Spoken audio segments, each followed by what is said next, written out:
nous occupons Hassan.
Monsieur le vice-recteur, monsieur le doyen, monsieur le directeur du LABAB, madame la vice-doyenne,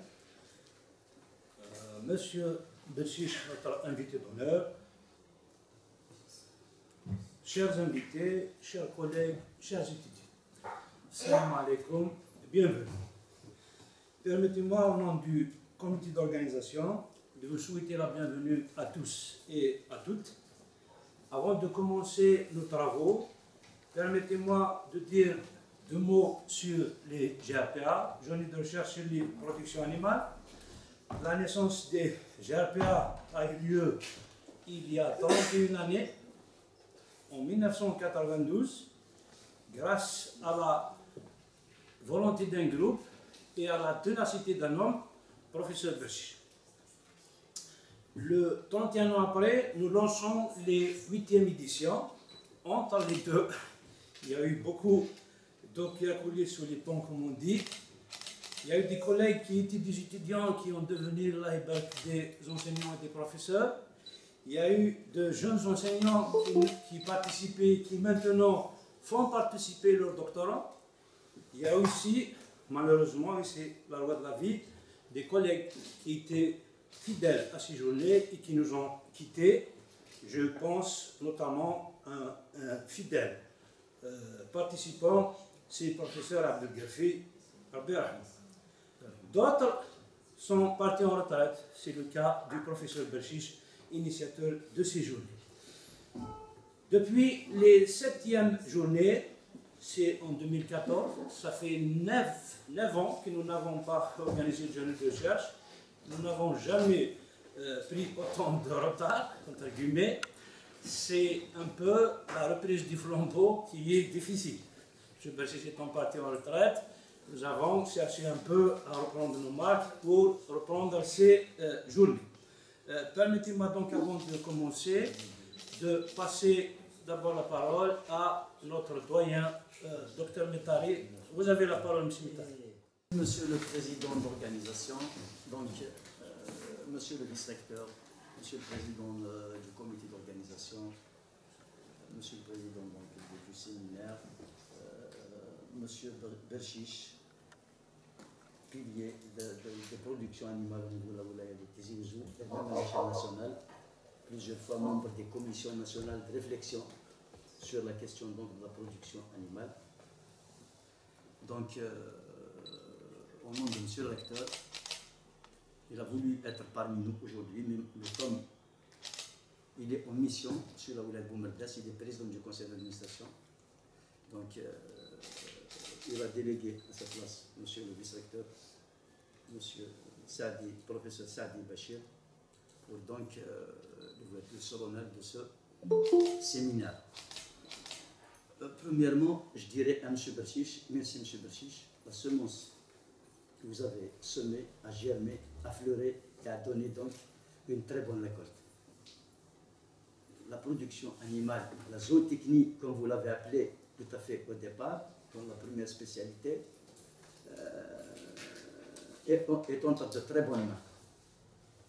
D'où, je ne sais pas comment remercier l'ensemble du comité d'organisation de renouer avec l'activité scientifique au niveau de la faculté, qui s'est vu arrêter depuis 2015 à ce jour, on a voulu vraiment relancer l'activité scientifique au niveau de notre faculté. C'est une faculté des sciences appliquées, donc les séminaires, les conférences, tout ce qui est organisation scientifique sera la bienvenue et sera privilégié au niveau donc, de nos laboratoires et de notre faculté. Donc, même si c'est un peu tard, mais vous avez très bien fait, messieurs les membres du comité d'organisation de ces journées, et j'espère que ça ne sera pas la dernière rencontre scientifique au niveau de notre faculté. Comme nous brassons plusieurs domaines, c'est une faculté qui a le plus de spécialités à l'échelle de l'université. On a presque 50% des spécialités de l'université. Nous avons 49 spécialités entre licence et master.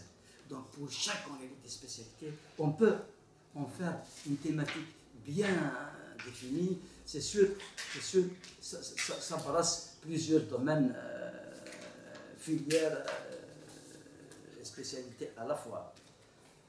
Sinon, l'agriculture en général, tout le monde le sait, que c'est le futur levier économique de l'Algérie. Comme les facteurs de production de l'agriculture, c'est quoi?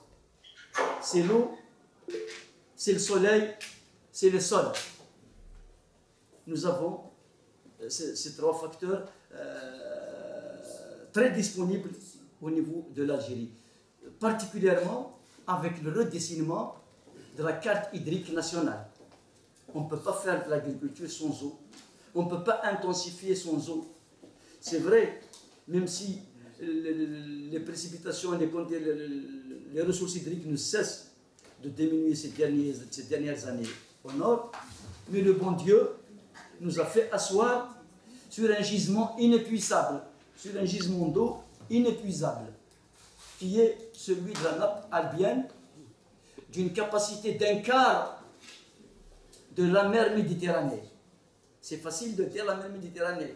C'est du Bosphore jusqu'au canal de Suez. C'est plus de 7000 km. Si nous avons un quart, ça veut dire que nous avons au moins 2500 km. 2000-2500 km. C'est énorme comme la femme. C'est l'équivalent de 50 000 milliards de mètres cubes. Il y a certains qui disent que c'est une eau fossile non renouvelable, mais d'autres disent que c'est une eau renouvelable, c'est une ressource renouvelable.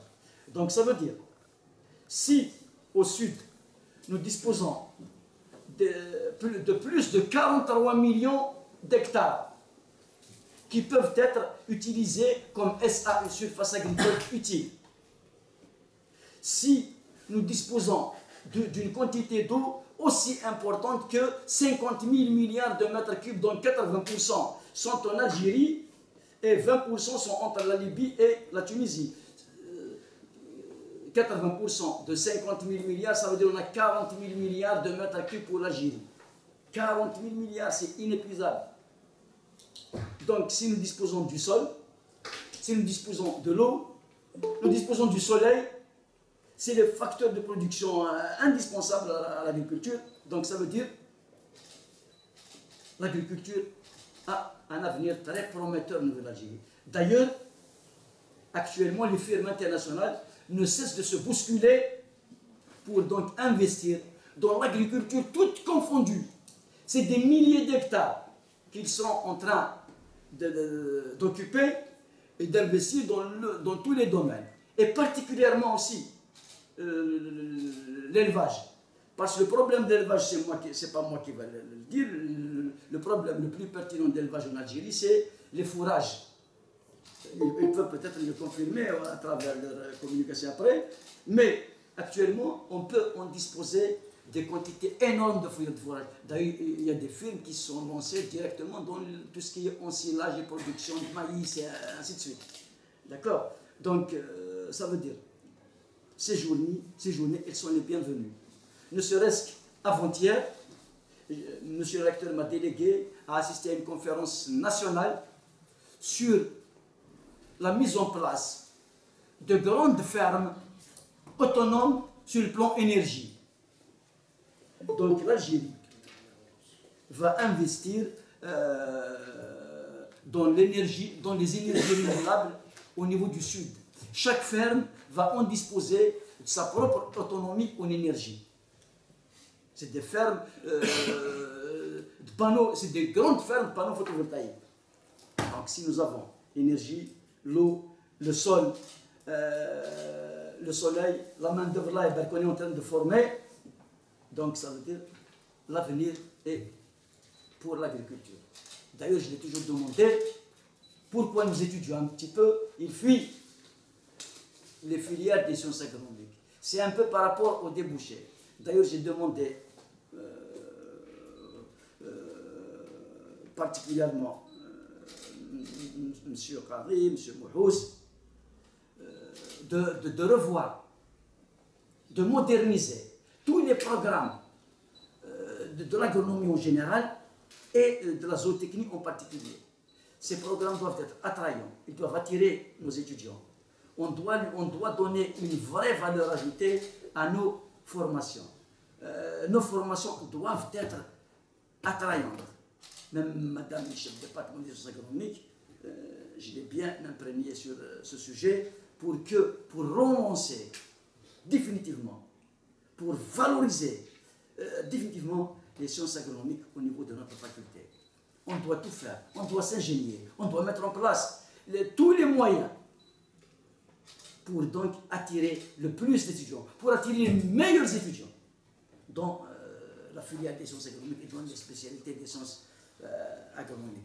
Je ne vais pas monopoliser la parole, je sais que vous allez trop parler sur ça, c'est vos thématiques en général, mais sinon, je vous remets la parole, Monsieur le Président, et merci.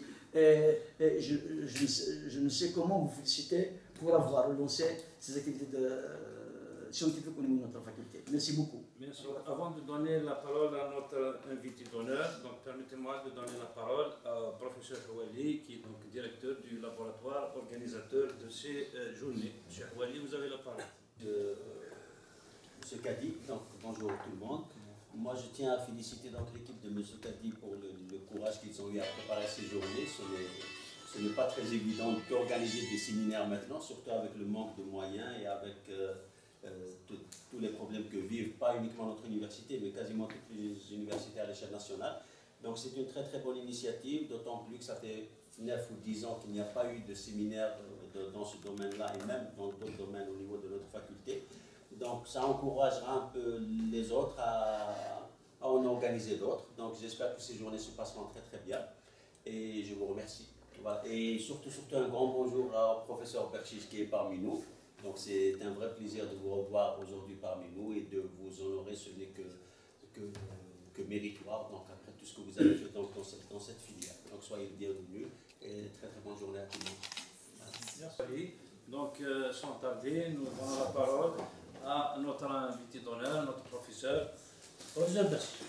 En premier lieu, je tiens à remercier mon ancienne équipe qui ont continué à déterrer, si vous voulez, toutes les belles choses qui existent au labo, surtout le label du labo qui était ces journées de recherche qu'on avait organisées 7 fois, sans compter une fois c'était les préliminaires.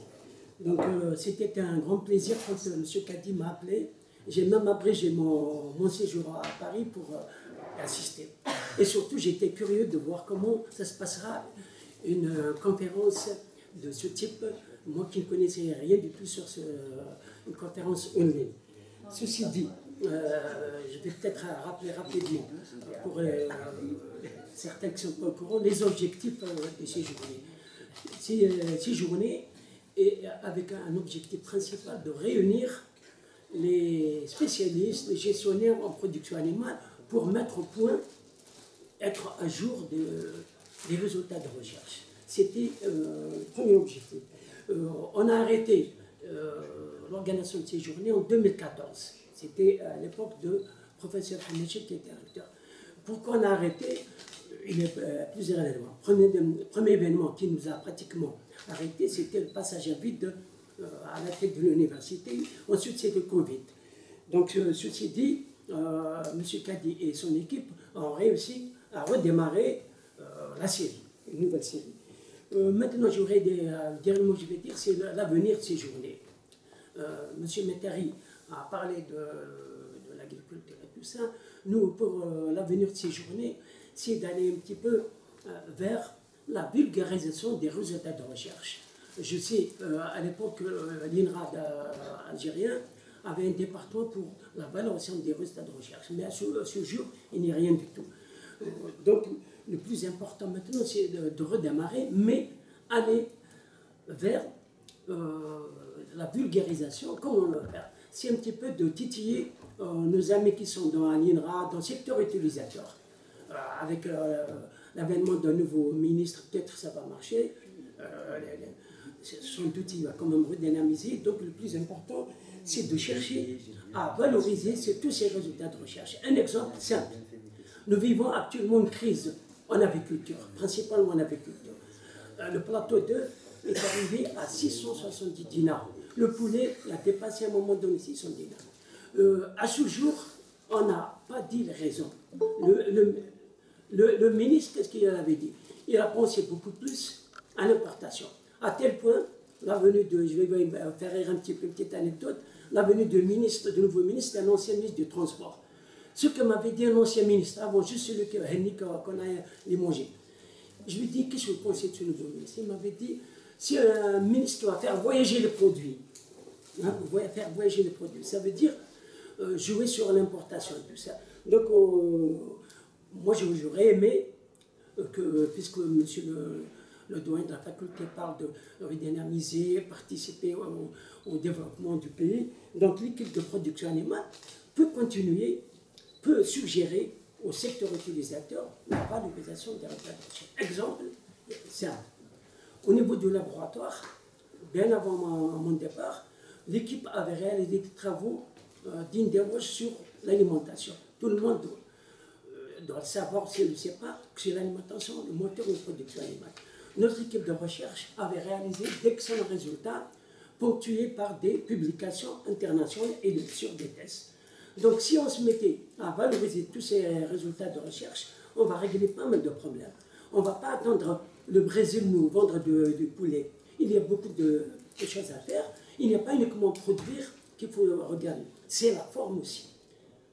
Par exemple, pour la volaille, on peut produire et vendre une partie, par exemple, sous le label de halal au pays du Golfe. Et on fait rentrer de l'argent pour acheter ce qu'il nous manque, et ainsi de suite. Donc, si vous voulez, au niveau de la production animale, l'équipe qui était très jeune au départ, maintenant, ils ont mis sur tous les points. La plupart, ils sont à un stade très, très avancé. Mais ce qui reste maintenant, c'est le lien entre le secteur utilisateur et nous, le secteur de la recherche. À ce jour, si je me trompe, monsieur le vice-recteur peut me corriger, il n'y a rien. Je sais qu'il y a des idées, mais ça ne bouge pas. Il y a beaucoup de jeunes, pas mal d'anciens sont partis des secteurs, par exemple, de l'INRA. L'INRA, c'est des gens qui nous connaissent très très bien. À la tête de l'INRA, quelqu'un qui est du domaine. Et le vice-président, la même chose, mais à ce jour, il n'y a pas celui. Est-ce que c'est le secteur utilisateur qui ne fait pas appel, ou bien c'est nous qui ne proposons pas?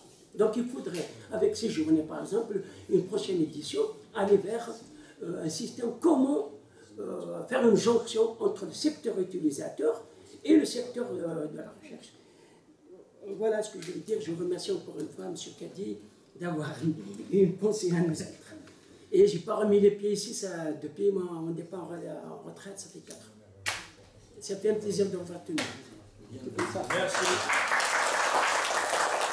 Nous donner un peu récapitulatif de toutes les communications que nous avons reçues, etc. Vous avez la parole, monsieur. Merci, monsieur le Président. Donc, de mon côté, je souhaite la bienvenue à nos invités, à nos collègues et aussi à nos collègues qui sont connectés. Bien, donc, je voudrais juste donner un petit inventaire sur tout ce qui a été préparé concernant ce webinaire du 13 au 14 décembre 2023. Donc, l'appel à communication a été lancé en juin 2023. Alors, nous avons eu plus de 500 mails donc, échangés à travers la boîte email GRPA 2023. Donc, je répète, c'est plus de 500 emails. Donc c'est pour voir un petit peu l'ampleur de l'auditoire qui est vraiment très intéressant. Alors, ce qui concerne ce qui a été accepté, ça a été vraiment dur pour nous dans l'étape de l'expertise des documents. Nous avons eu tellement de documents, il fallait vraiment serrer l'expertise. Alors pour cela, nous avons retenu 82 communications. Donc nous avons accepté 82 communications. Ces 82 communications proviennent de plus de 21 établissements universitaires. Donc vous voyez un petit peu l'ampleur et l'intérêt porté à nos journées. Donc ces 82 communications acceptées, bien sûr, nous les avons réparties. Donc nous avons 4 plénières qui vont passer incessamment. Et puis il y a eu 3 thèmes. Donc nous avons réparti ces 82 communications acceptées en 3 thèmes. Donc pour le premier thème, donc il y a eu 8 communications orales et 9 communications affichées. Le deuxième thème, c'est 13 communications orales et 38 communications affichées. Pour le dernier thème, nous avons 5 en oral et 5 affichés. Donc au total, il y aura, Inch'Allah, 30 communications orales et 52 communications en affiché. Donc sans tarder, je passe la parole à Monsieur le Président. Donc nous passons ensuite la parole donc, à Monsieur le Directeur. Monsieur Sadi, vous avez la parole. Anne-Sophie Soun, professeur Bersis. Je vous remercie pour m'avoir invité. Je suis tout le temps honoré et heureux d'être à une manifestation scientifique. Il s'agit de... Vous avez un thème très à la mode, très à l'actualité, plutôt que...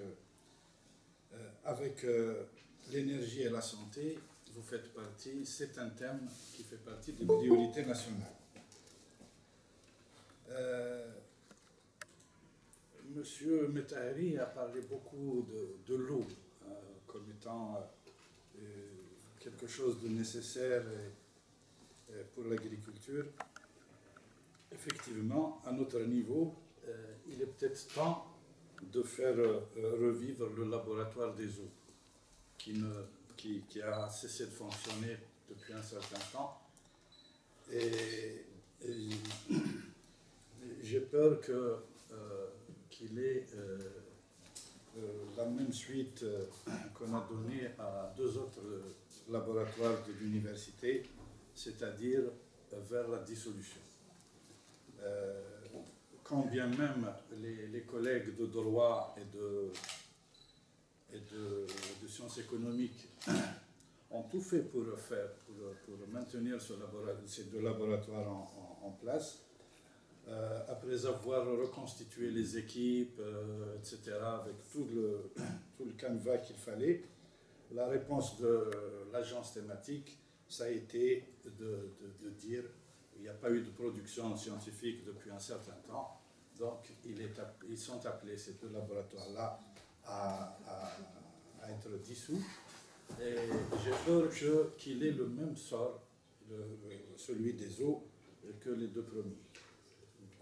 Donc, de toute façon, commençons déjà par reformer le laboratoire, les équipes, au moins les 4 équipes pour avoir administrativement un laboratoire. Et puis on verra, est-ce qu'il aura le même sort ou pas. De toute façon, il faudra déjà faire ça. Ça, c'est le nécessaire. Après, on verra si peut-être qu'il faudra aller jusqu'à la création d'un autre laboratoire, nouvellement. On verra.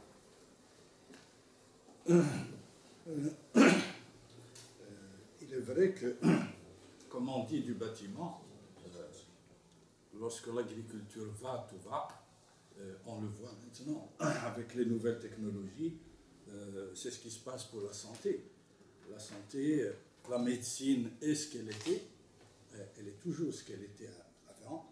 Mais ce qui fait avancer la santé, ce qui va faire avancer l'agriculture, c'est la technologie. de toute façon, on ne peut pas se défaire de la technologie. C'est pas tellement mon domaine, je ne dirais pas plus que ça, j'ai peur de dire des bêtises. Donc je vais ouvrir officiellement et solennellement ces journées de travail au nom du professeur Bouda Ahmed, recteur de l'université de Tizi Ouzou. En mon nom personnel, je déclare ouvertes ces 2 journées de travail. Je vous souhaite plein succès. Donc l'équipe du labo a tenu à vous inviter. Vous êtes l'initiateur de ces journées, je l'ai rappelé. Et donc nous avons décidé de vous faire un petit présent, un petit souvenir par rapport à tout ce que vous avez fait. Et permettez-moi de m'imposer pour l'avenir personnellement, parce qu'il y a de l'émotion.